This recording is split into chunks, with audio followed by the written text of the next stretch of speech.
Hello, আসসালামু আলাইকুম। So পরীক্ষার হলে হোয়াট ডাজ লুক লাইক এবং হোয়াটস লাইক নিয়ে আমাদের পুরো মাথা নষ্ট হয়ে যায়। আমরা কোনটা কখন বসাবো এটা নিয়ে আমরা টেনশন করতে থাকি। সো টেনশনের কোনো কারণ নেই, এটা ক্লিয়ার করছি। বেসিকলি কোনো ব্যক্তি, বস্তু বা প্রাণীর ফিজিক্যাল স্ট্রাকচার বা শারীরিক গঠন, অর্থাৎ এটি দেখতে কেমন, এটা যখন বোঝাবে তখন আমরা হোয়াট ডাজ লুক লাইক বসাবো। যেমন তোমাকে কেউ জিজ্ঞাসা করতেছে, have you ever seen an octopus? তুমি কি কখনো অক্টোপাস দেখেছো? What does it look like? এটি দেখতে কেমন? দেখো এখানে অক্টোপাসের ফিজিক্যাল স্ট্রাকচার বা শারীরিক গঠন, অর্থাৎ এটি দেখতে কেমন, এটি কিন্তু বুঝিয়েছে।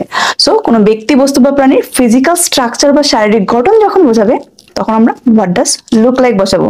আবার কোনো কিছু করার অনুভূতি বা ফিলিং বা কোনো ব্যক্তি, বস্তু বা প্রাণীর বৈশিষ্ট্য বা গুণ বা বিহেভিয়ার যখন বোঝাবে তখন আমরা হোয়াটস লাইক বসাবো। For example, what's it like swimming in the river, অর্থাৎ নদীতে সাঁতার কাটতে কেমন লাগে। এই কেমন লাগাটাকে একটা ফিলিং বা অনুভূতি না?